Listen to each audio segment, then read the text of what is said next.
What's going on, guys? Let's talk about the future, the immediate future, and kind of the long term future of Ilia Topuria, who obviously just relinquished and vacated his featherweight belt so that he could go up to lightweight. Now, this is something that before he vacated the belt, he was talking about and calling out Islam Makhachev extensively all the time. He wanted to go get that lightweight belt. Okay, this is something that Islam had spoken out about. That look, I'm tired of giving these little guys the chances. I did it twice with Volkanovski. Won both of those. You know, that does nothing for me. It's my belt on the line, not his in that instance. And he wanted to be the one to go up and get a belt. Now, here's the thing, guys. So now that Ilia Topuria has vacated his belt, this could potentially force the hand of Islam Makhachev and team. Okay? Because if Ilia Topuria is no longer the featherweight guy and he's coming up and officially joining the lightweight division, which I think that he's making room for his younger brother, Alexandre Topuria, possibly Marab, because those guys are really close. They're all, Georgian, and a lot of respect for the countrymen there and also the brothers, of course. So I think he's actually trying to make room for all three of them, Ilya, Marab Dvalishvili, and Alexandre Topuria, because I've seen quite a lot of stuff where they're all close, but right now you got a problem. Well, actually, you don't. Not anymore. Ilia Topuria was at featherweight, and then you had Alexandre and Marab both at bantamweight. They don't want to fight each other. And Marab has come right out and said if Alexandre began to work his way up the bantamweight ranks, he would go up to featherweight to avoid having to fight Alexandre, right? You got to think. If he doesn't want to fight Alexandre, he's obviously not going to fight his brother, Ilia. So I think the idea there is that all three of them are making plans. Ilya goes up to lightweight. Marab or Alexandre Topuria goes up to featherweight. And then somebody's going to stay there at bantamweight, whether that's Marab or Alexandre. So either way, what we're looking at now is that I think that the UFC is in a better position to force the hand of Islam Makhachev. Because guess what? Now you're not giving the little guy a shot. He's not the little guy anymore. He's gone up in weight class. He's now a lightweight, right? The real question is going to be whether they are going to require Ilya to beat one of the top contenders first and then give him a title shot. You know, it's hard to say whether they're going to run him right into a title shot, seeing as how this will be his first fight at lightweight. Now, they've done stuff like this before. Okay, the UFC is known to do stuff like this, so there's a chance. Let's look at this article here, because I do believe that probably one of two things is going to happen here. Either they're going to give him his very first title shot, which, they're talking about Charles getting another chance at Islam Makhachev. I would actually like to see that personally and kind of close the book on that. I think Charles was a little bit nervous, a little out of sorts. I think the pressure got to Charles a little bit in that moment, fighting against, Khabib's team, against Islam Makhachev. It was a lot. Granted, Charles is a pro. Charles is a former champ. Charles should be able to handle that pressure. I don't think he did handle the pressure that well in that particular fight, because I think if those two guys fought 20 times, it does not go down that way that quickly in all 20 of those fights. Okay, so I would like to see Charles get another chance, but even if that doesn't happen and they put Ilya straight in there, it looks like now that he has vacated the featherweight belt, maybe Islam and his team are open to that. Okay, so we got a title here that says Islam Makhachev coach welcomes Ilia Topuria fight. He's not going to say no.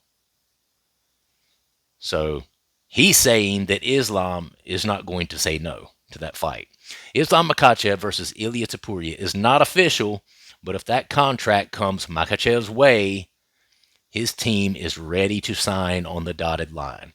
Longtime Makhachev coach Javier Mendez spoke to Submission Radio shortly after the news broke that Topuria will vacate the UFC featherweight title to move up to 155 pounds, an announcement that immediately sparked speculation that he was on a collision course with lightweight champion Islam Makhachev.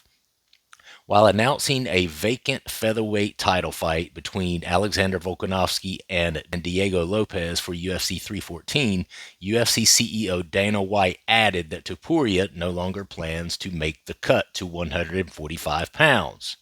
Should the undefeated Topuria get an immediate crack at Makhachev, Mendez welcomes the challenge. All Islam needs is 2 months to prepare for anybody, Mendez said.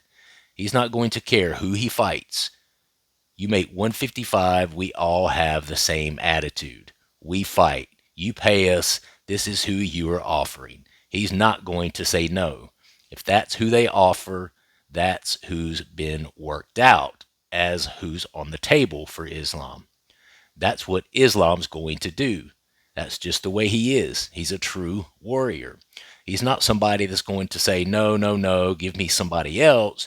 No, he's going to fight. That's the way it is. We're a champion. We're number one for a reason. We're not supposed to reject any person that they throw in front of you. He will do what a champion's supposed to do. All right. So this really changes the scope of things quite a bit. Okay. Because really, the whole catalyst and the whole hinge point as to why Islam did not want to fight Ilia Topuria is because he's got this little guy coming up to grab his belt, but that does nothing for him. If he beats him, then people are just going to say, oh, well, you beat a smaller guy.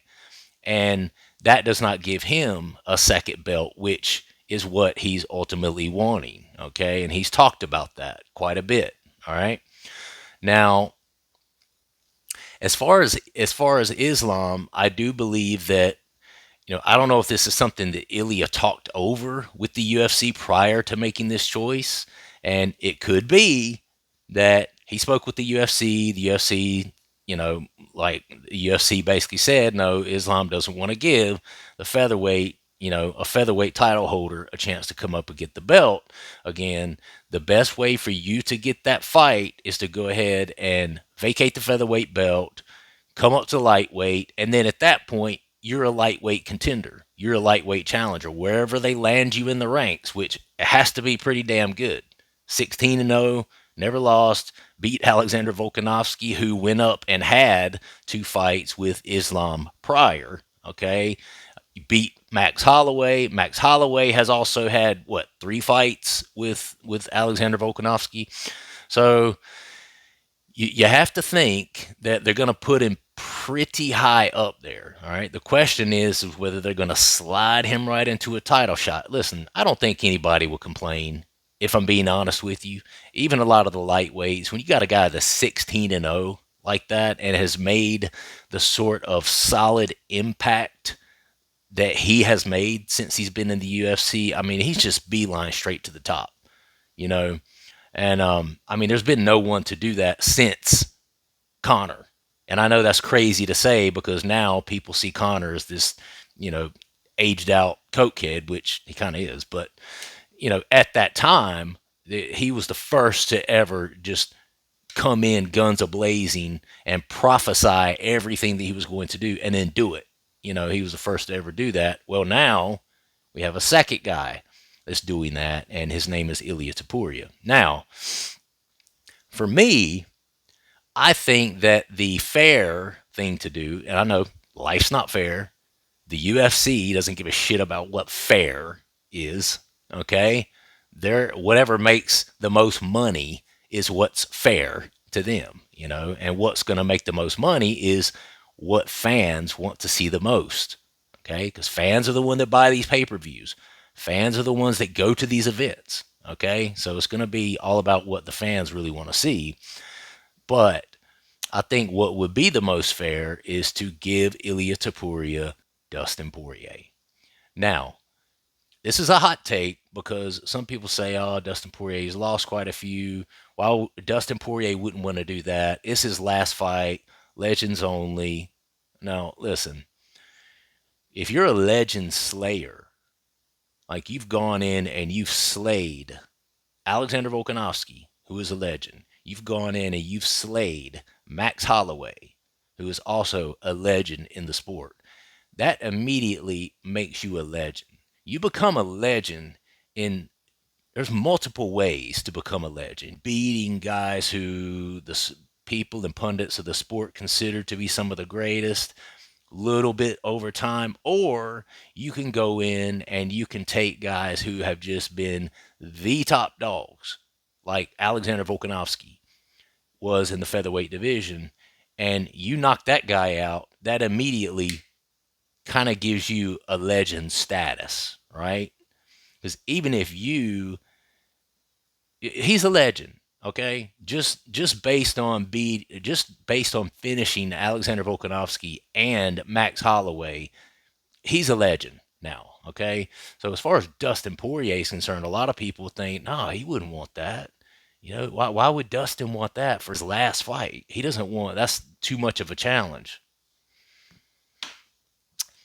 Let me tell you something about Dustin Poirier. Dustin Poirier has had an interim belt, but he has never been the undisputed champion. Okay? The way Dustin Poirier looks at this is if Ilia Topuria comes up to 155, he's beat Alexander Volkanovski. He's beat Max Holloway. Let's say Dustin Poirier welcomes him to his first 155 affair. Let's say Dustin Poirier wins that fight. Do you know how much shine that would put on Dustin Poirier if he were able to stop that 16-0 hype train on his very first fight at lightweight, right? The only thing you can say about it there is, well, yeah, but to be fair, if he beats Ilia like that, Dustin's probably not going to want to retire then. Because if he goes and he beats Ilia, it's almost like, why are you retiring again?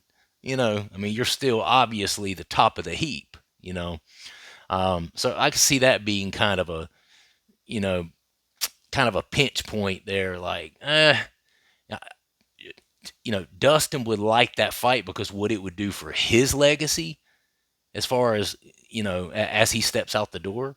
But at the same time, you got to know, and Dustin already knows, I'm sure, that if he were to beat Ilia Topuria, the world of MMA is not going to want to let him retire. Okay, this is supposed to be a retirement fight, and there's also too, some people would argue that's not a retirement fight, because Ilia Topuria is nowhere close to retirement, right? And he's at the very, very top of his game, right? But I think Dustin Poirier is one of those guys that would welcome that sort of challenge because he knows what kind of shine that will put on his name, if he were able to get that fight. But I will say too, I can absolutely see them giving Islam Makhachev the first crack at Ilia Topuria. I mean, Islam has, now been named the pound for pound greatest of all time.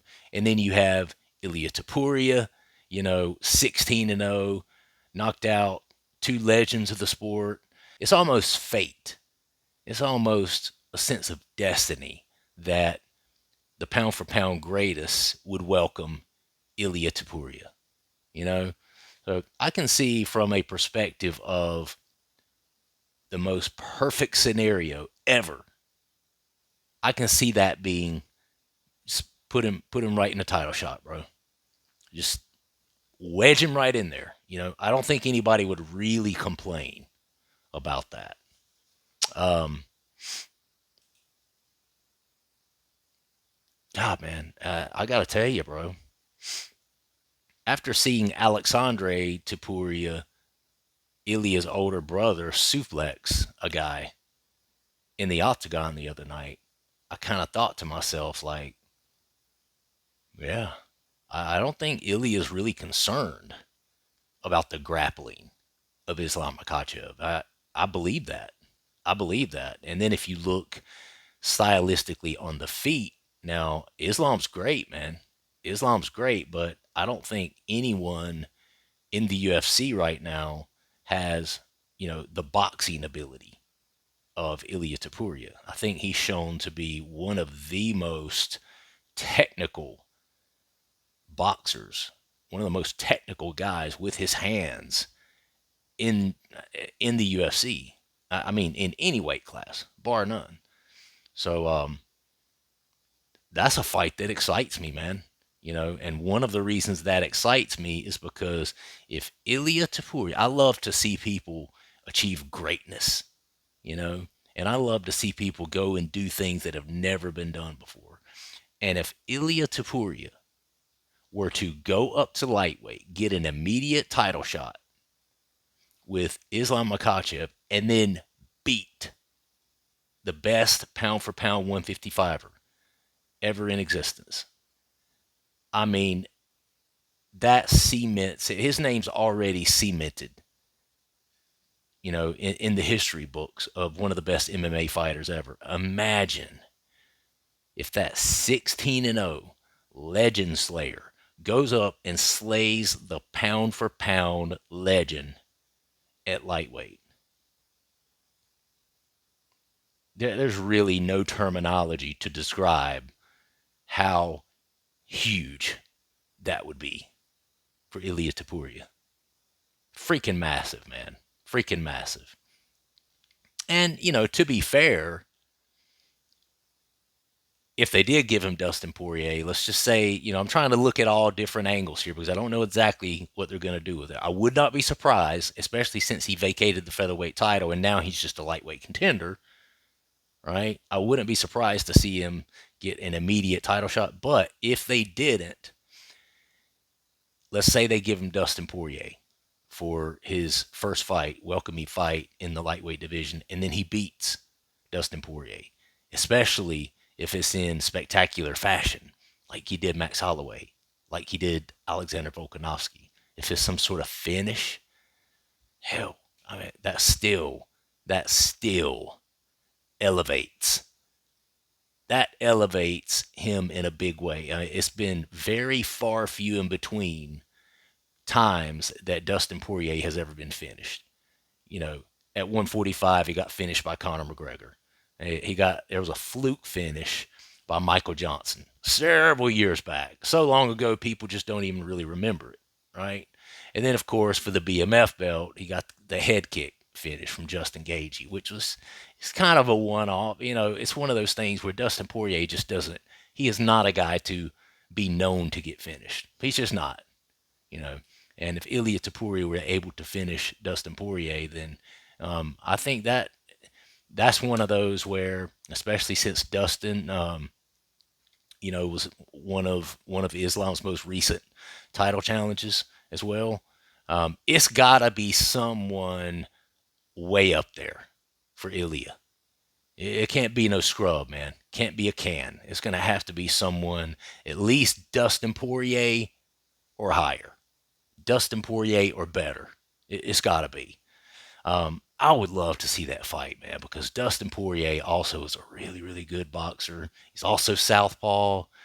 Got the two wins over Conor. They're comparing Ilia to Conor. I know, I get it. Conor's, some people think he's just completely washed, but I mean, if you look at both of those fights, um, Conor was Conor was doing well in those fights against Dustin. I mean, Conor still had it.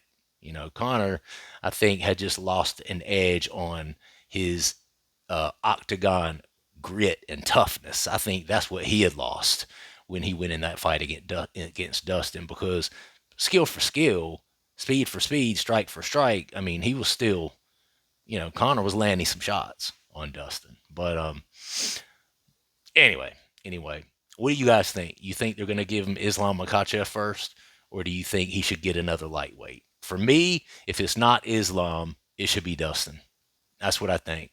That would be a really fun match. That would be a really fun way to see Ilia Topuria get welcomed to lightweight. I don't have a problem if he gets the title shot first. I mean, 16 and 0, legend killer. I wouldn't have a problem with the title shot immediately, but if he doesn't get the title shot immediately, it's gotta be somebody like Dustin, maybe even Charles, maybe even Charles. Um, I don't know. Damn, it's fun times, man. Fun times in the sport. I can't wait to see what they do with Ilia for his first fight in lightweight. Yes, let's go. I think there are a lot more fun fights for him up at lightweight as opposed to down in featherweight. I'm glad that he made this move. I was surprised. I knew he wanted to. I know he's been talking about going up and fighting Islam for a while, but I'm glad that he just went ahead and just vacated the belt. You know, you vacated it. Somebody didn't have to win it off of you. So that allows you to still maintain the legacy. You know, nobody ever beat the belt off of you. You know, you just relinquished it. You vacated it. You know, that's and if that's I mean, if you're going to move up, if you're a champion, you're going to move up to the weight class above, that's the best way to do it. Vacate it. Just say, here you go. You know, it's kind of like when GSP came back and won the middleweight belt and then immediately retired it. You know, he knew what he was doing. You know, he nobody won the belt off of him. He just handed it back and said, "Okay, I'm going to retire again. Thank you very much." You know, but what do you guys think? Who should he fight first? And what do you guys think about those two fights if they happen? Let me know in the comments. Thanks for watching. I will see you guys on the next video.